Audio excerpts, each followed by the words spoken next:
Cheyenne High School.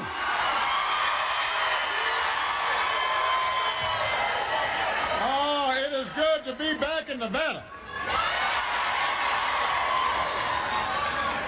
I heard the other guy was trying to tell you how to say Nevada. You remember that? Can't do it. I am so glad to be back here. I've got so many good friends.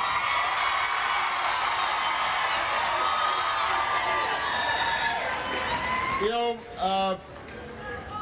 I am so blessed to be here. I'm glad to be back at this outstanding high school.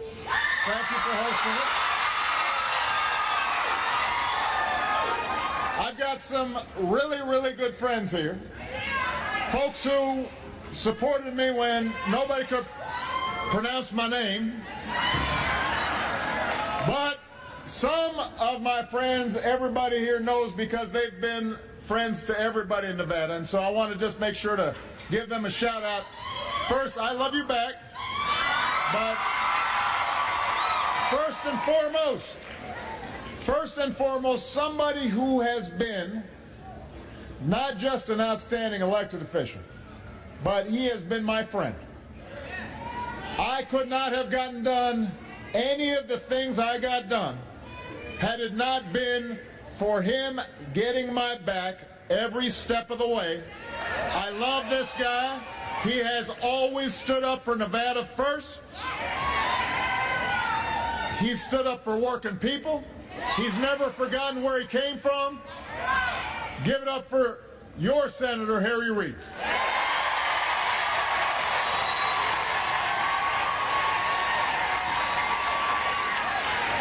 I love Harry Reid. I love his wife Landra more because she's even more lovable. I also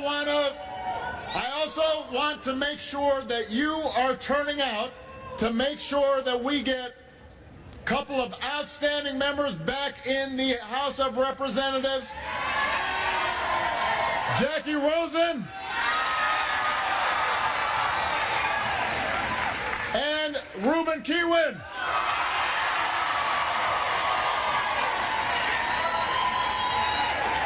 And along with electing those two outstanding officials to Congress, we got to make sure that your next United States Senator is Catherine Cortez Masto.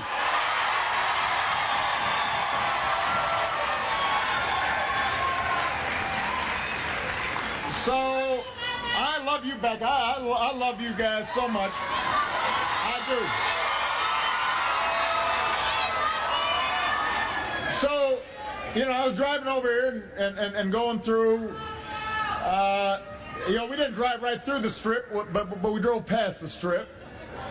And it made me think that Vegas is a place where people are always looking to improve their odds. I noticed my staff never complains about a trip to Vegas. But I'm here right now to tell you that you've got a sure thing. You've got the winning hand.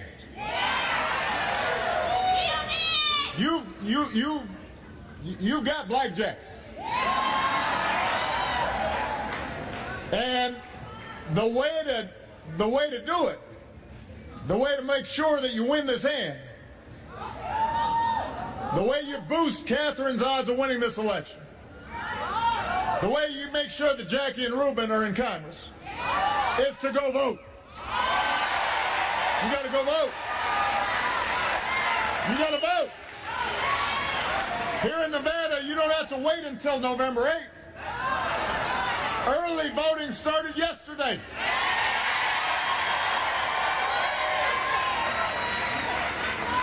Yeah, you got a ace and you got a jack. But you got to make sure to turn over the card by voting. This game didn't start on November 8th. The game ends on November 8th. It's starting right now. So if you need to find out where you can vote early, just go to iwillvote.com. I want everybody to say that. iwillvote.com. iwillvote.com. iwillvote.com. All right. See that big sign? Vote early. And I need you also, because not everybody is as, fired up. Not everybody is as focused as you are. I need everybody to pull out your phones if you got it right now. I know you guys got phones. Pull out. If you got your phone with you, pull it out. Don't just save it for the selfie. And text volunteer. Text volunteer to 47246. 47246. That way you can sign up for a volunteer shift in the last 4 days, because we're going to need to make sure everybody votes. I need you to make phone calls. I need you to knock on doors. I need you to call up Cousin Pookie and say, Pookie, it's time to vote. I need you to go. I need you to go call Jesse and say, Jesse, come on. Don't be sitting on the couch. It's time to vote. Everybody's got to vote early. That's how we won in 08. That's how we won in 2012. That's how we're going to win in 2016.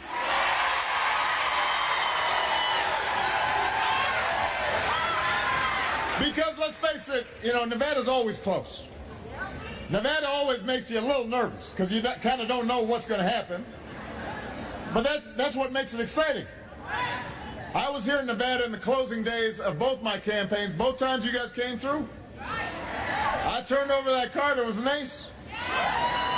And Michelle and I thank you from the bottom of our hearts for all the support and all the prayers these past 8 years. It has been such a privilege to serve you. But being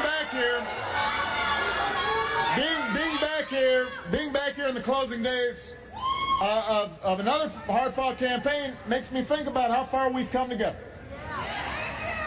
Back in 08, we had gone through 2 long wars. We were about to enter into the worst economic crisis of our lifetimes. Nevada was ground zero. You remember the housing market just collapsed. Folks were losing jobs, losing homes. On issues like health care, issues like climate change, we weren't doing anything about it, just kicking the can down the road.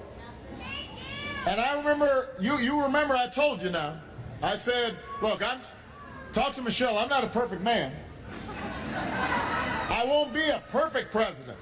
But I told you I would work as hard as I could every single day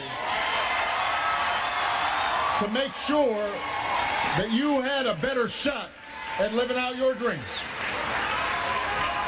And 8 years later, we fought our way back from recession. We have created 15 million new jobs. We've slashed our dependence on foreign oil. We've doubled our production of clean energy, including right here in Nevada. Got solar panels all over the place, in part thanks to the work that Harry did. Incomes went up last year more than any time since they've been keeping records. Poverty fell faster than any time since 1968. The uninsured rate is now at an all-time low. We brought our brave troops home to their families. We knocked out Osama bin Laden. Marriage equality is a reality in all 50 states. High school graduation rates, never been higher. College enrollment at an all-time high. But by so many measures, our country is stronger, it is more prosperous, it is safer than it was 8 years ago.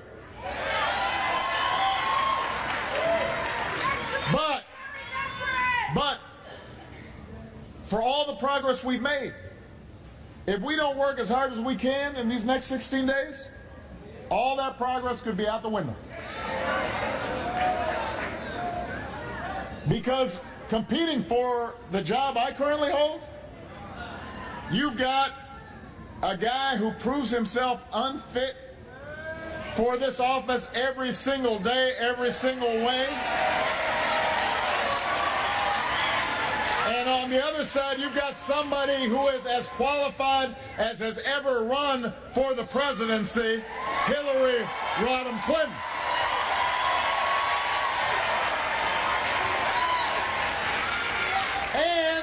And here's the thing, presidents can't do everything on their own. If I didn't have Harry, then I couldn't have gotten done what I got done. If we didn't have Nancy Pelosi, we would not have passed so many of the laws that have benefited millions of Americans. So we can't elect Hillary and then saddle her with a Congress that is do nothing, won't even try to do something, won't even get their own stuff passed, much less the stuff you want passed. All they got to offer is blocking and obstructing every step of the way. We've got to have a Congress that's willing to make progress on the issues Americans care about. Here in Nevada, you're trying to replace one of the toughest fighters I've ever known in Harry Reid. So you can choose somebody with a proven track record for standing up for Nevada families. Catherine Cortez Masto.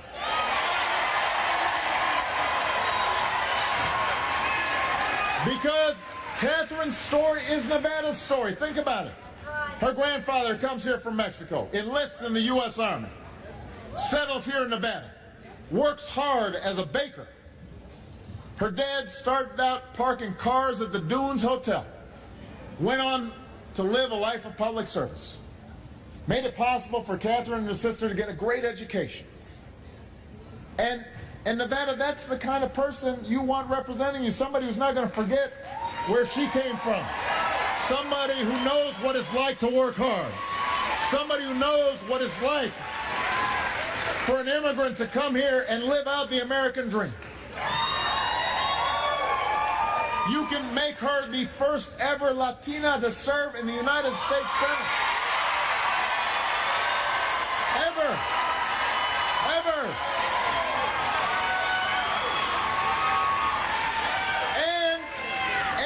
Here's somebody who spent a career in Nevada working with Democrats and Republicans and law enforcement to do right by you and make you safer. And meanwhile, you got her opponent, Joe Heck. Don't boo. Don't boo. Don't boo. Somebody asked me, he said, I voted, can I boo now? I said, no, wait until all the votes are in. Go get some more folks to vote. All right, but Mr. Heck, he spent his time in Washington fighting for tax breaks for oil companies and billionaires like the Koch brothers. One of the things that's making this a tough race is they're sending millions of dollars here to try to elect him because they know that he's going to do what they want. So when it comes to figuring out who's going to fight for you to make sure the economy works for you, you've got a choice. Think about what happened after the housing crisis. Nevada was hit harder than anybody else. Tens of thousands of foreclosures, folks underwater. What did Catherine do? One of the first attorneys general in America to stand up for families facing hardship and foreclosure.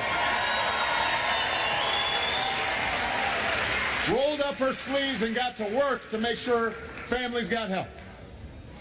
Cares about making sure minimum wage workers get a raise. She remembers her dad trying to make ends meet in a low-paying job. Wants to make sure women get paid the same as men for doing the same work. Stands up for women and girls. Her opponent voted again and again to defund Planned Parenthood. Don't boo. Vote. Threatened to shut down the government when he couldn't get his way.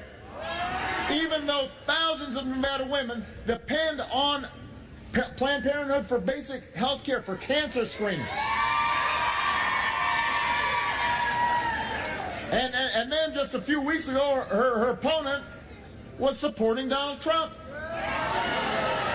who was bragging about actions that qualify as sexual assault.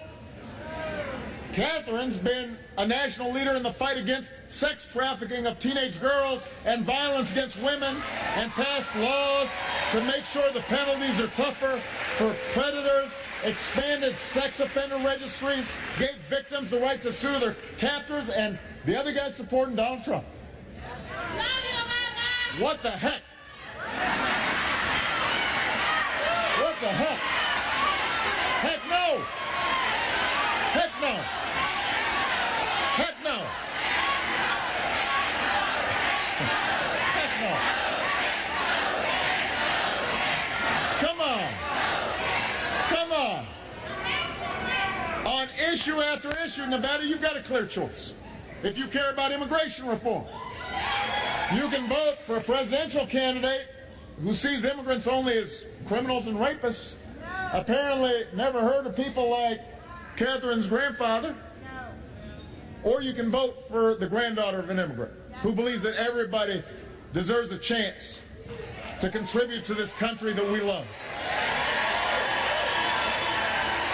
If you care about criminal justice reform and disrupting the pipeline from underfunded schools to overcrowded jails, and helping people who've served their time rehabilitate themselves and become productive members of society, you can vote for an outstanding prosecutor and attorney general who's used her power to make the justice system fair and our people safer, or you can vote for the other guy. Heck no. Actually, there's one other difference between the candidates. Catherine never supported Donald Trump. She never said she had high hopes that he would become president. Never said she'd trust his fingers on the nuclear code. Now, I understand Joe Heck now wishes he never said those things about Donald Trump. But they're on tape. They're on the record. And now that Trump's poll numbers are cratering, suddenly he says, well, no, I'm not supporting him. Too late. You don't get credit for that. I'm being serious here. Hold on a second. I want to make a point here. I know a lot of Republicans. I've got Republican friends. I got members of my family who are Republicans. And they don't think the way Donald Trump does. I understand that. So I'm not generalizing about all Republicans. But here's the thing. For years, Republican politicians and the far-right media outlets have pumped up all kinds of crazy stuff about me, about Hillary, about Harry. They said I wasn't born here. They said climate change is a hoax. They said that I was going to take everybody's guns away. They said that when we were doing military exercises that we've been doing forever, suddenly this was a plot to impose martial law. This is what they've been saying for years now. So people have been hearing it, they start thinking, well, maybe this is true. And so if the world that they've been seeing is that I'm powerful enough to cause hurricanes on my own and to steal everybody's guns in the middle of the night and impose martial law, even though I can't talk without a prompter, then is it any wonder that they end up nominating somebody like Donald Trump? And the fact is that there are a lot of politicians who knew better. There are a lot of senators who knew better, but they went along with these stories because they figured, you know what, this will help rile up the base. It'll give us an excuse to obstruct what we're trying to do. We won't be able to appoint judges. We'll gum up the works. We'll create gridlock. It'll give us a political advantage. So they just stood by and said nothing. And their base began to actually believe this crazy stuff. So Donald Trump did not start this. Donald Trump didn't start it. He just did what he always did, which is slap his name on it, take credit for it, and promote it. That's what he does.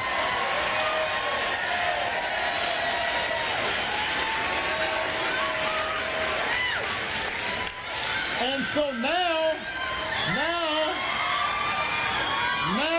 when suddenly it's not working, and people are saying, wow, this guy's kind of out of line, all of a sudden, these Republican politicians who were okay with all this crazy stuff, up to a point, suddenly they're all walking away. Oh, this is too much. So, you know, when you finally get him on tape bragging about actions that qualify as sexual assault and his poll numbers go down, suddenly that's a deal breaker. Well, what took you so long? What the heck?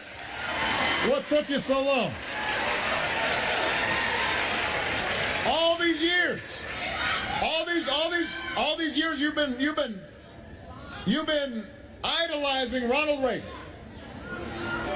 and suddenly your presidential nominee is kissing up to Vladimir Putin, a former KGB officer. You've got a bromance with him. That was okay.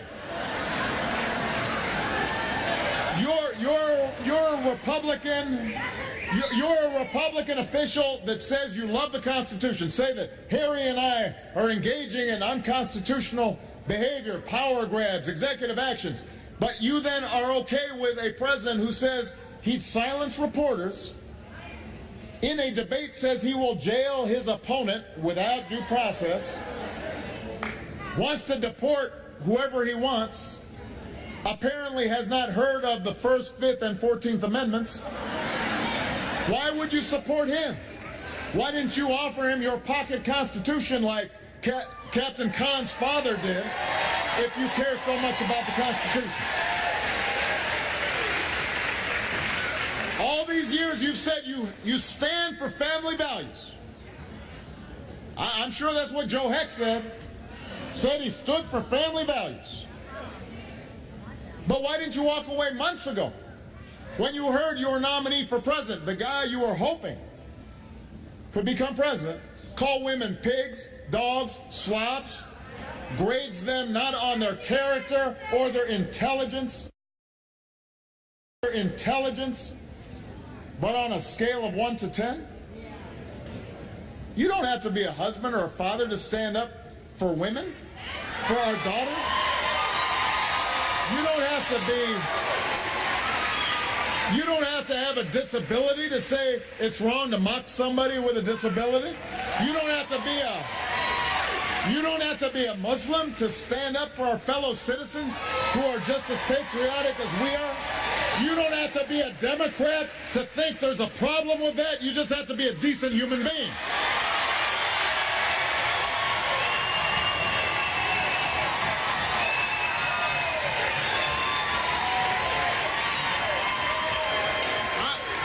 I mean it. And now the excuse they're using for why they should be elected is, well, maybe we did support Trump and now we're being kind of quiet about it, but you should vote Republican anyway because we'll check Hillary's power. We'll be a counterweight. No. Listen, they've been in charge of Congress now for the last 6 years, basically. And what have they gotten done? How have they helped you? When we tried to pass minimum wage increases, they weren't for that. They weren't for immigration reform. They are not willing to support early childhood education initiatives.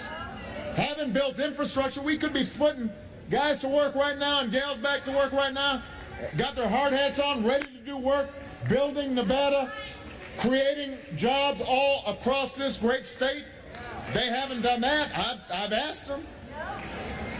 So a vote for them is basically more gridlock. That's their argument. That's not a good argument. On issue after issue, Catherine Cortez Masto is going to be on your side working for you. Her opponent is going to have Koch brothers on line one Donald Trump online too. When Donald creates his TV station, I'm sure Joe Heck will be up on there giving interviews. Even after rescinding his endorsement of Trump, he said, I want to support him, I really do. Really? So how does that work? You're for him, but you're not for him. But you're kind of for him. What the heck?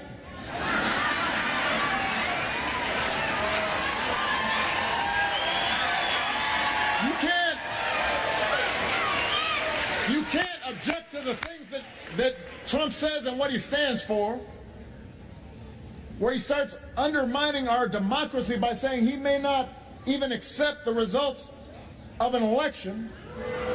Don't boo and then say that you wish you could stick with him. That's not leadership, that's cynical. That means you'll say anything or be anybody just to get elected depending on what's convenient at the time.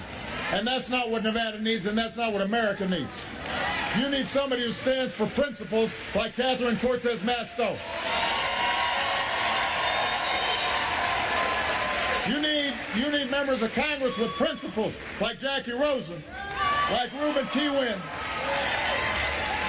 And if you want that kind of representation, then you've got to go to iwillvote.com. And you've got to early vote. Because there's only one way to lose this election. If you fold your hand and don't vote. You got the ace underneath.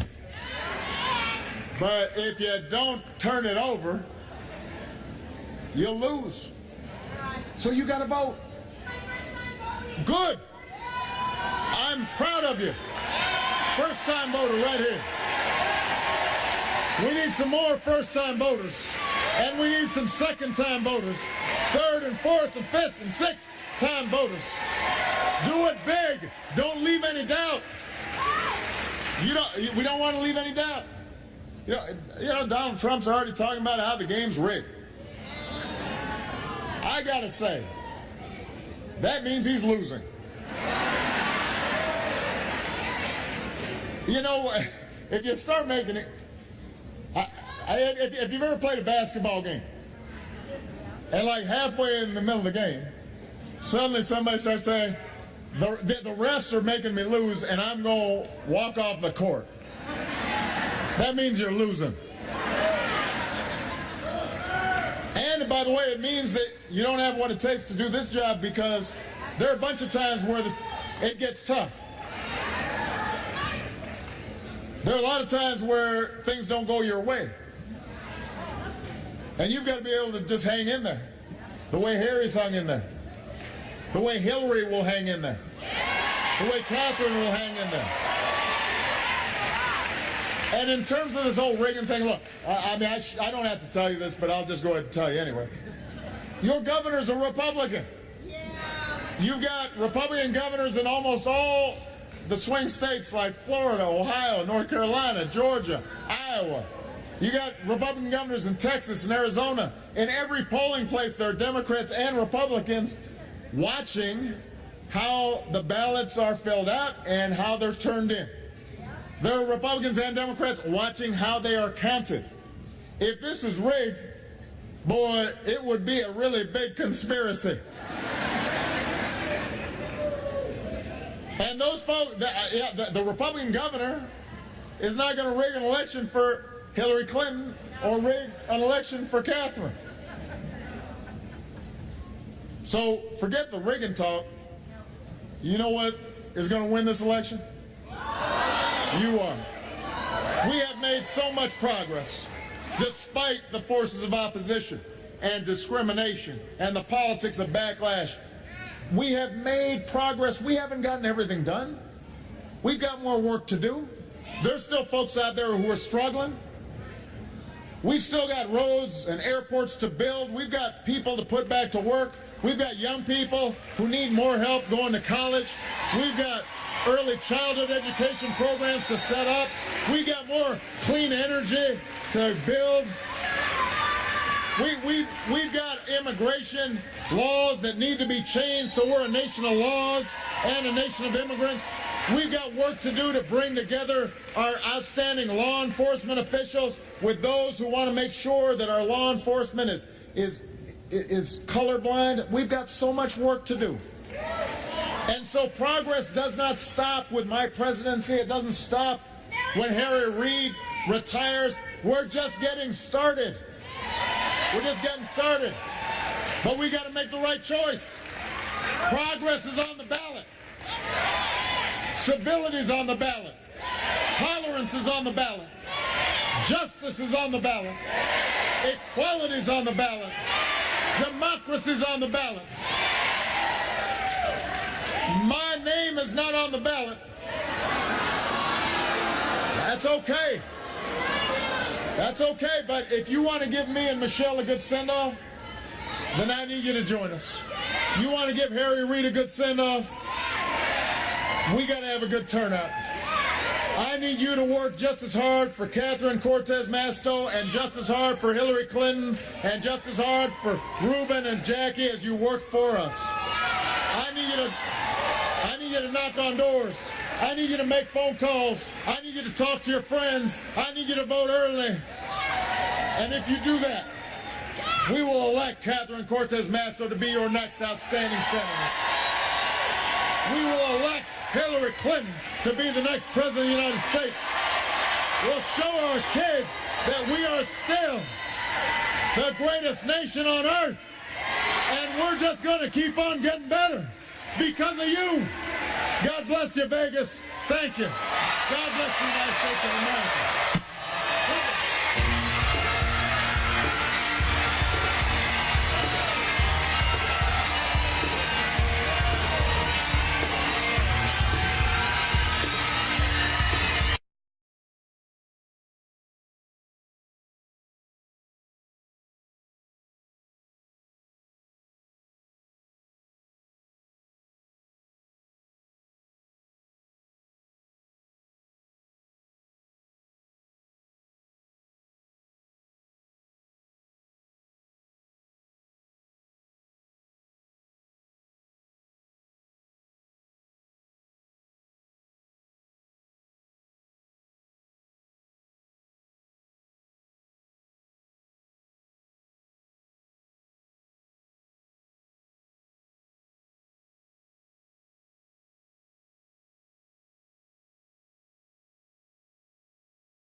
Sandra Moore, because she's even more lovable. I also want to make sure that you are turning out to make sure that we get a couple of outstanding members back in the House of Representatives. Jackie Rosen and Ruben Kihuen.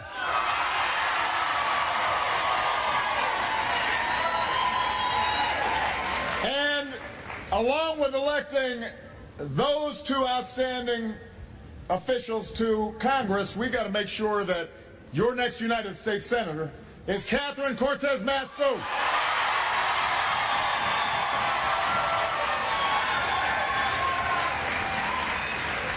So I love you, Beck. I love you.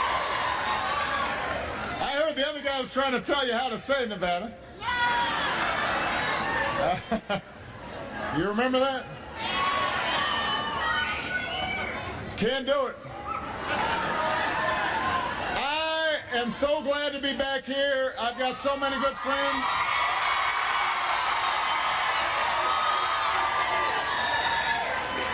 You know,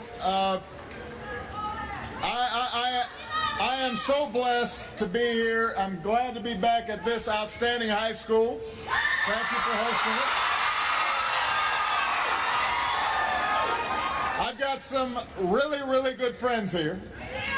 Folks who supported me when nobody could pronounce my name.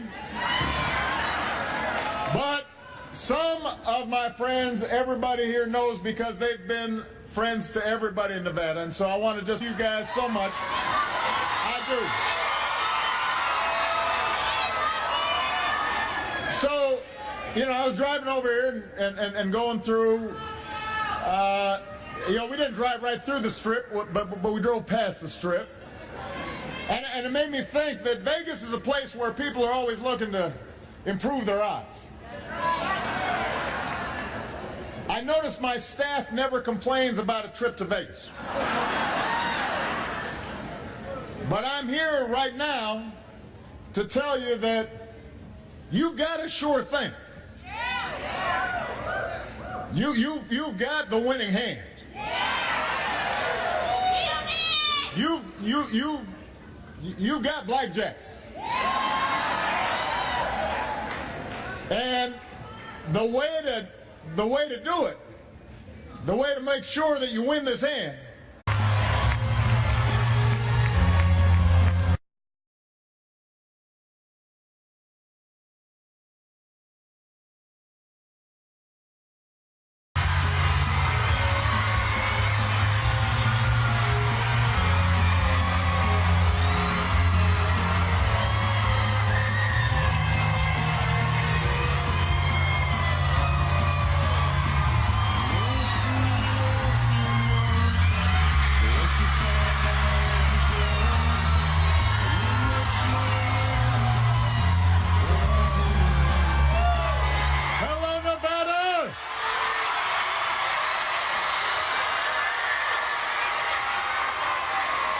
Cheyenne High School.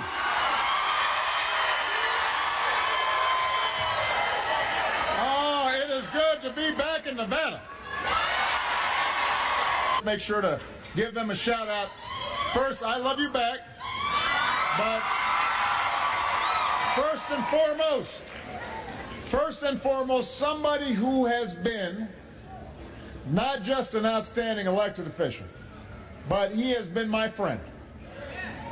I could not have gotten done any of the things I got done had it not been for him getting my back every step of the way.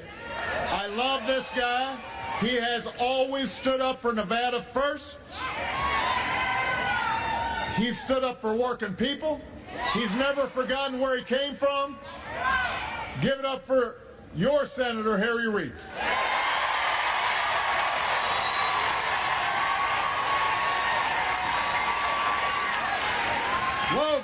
I love Harry Reid. I love his wife.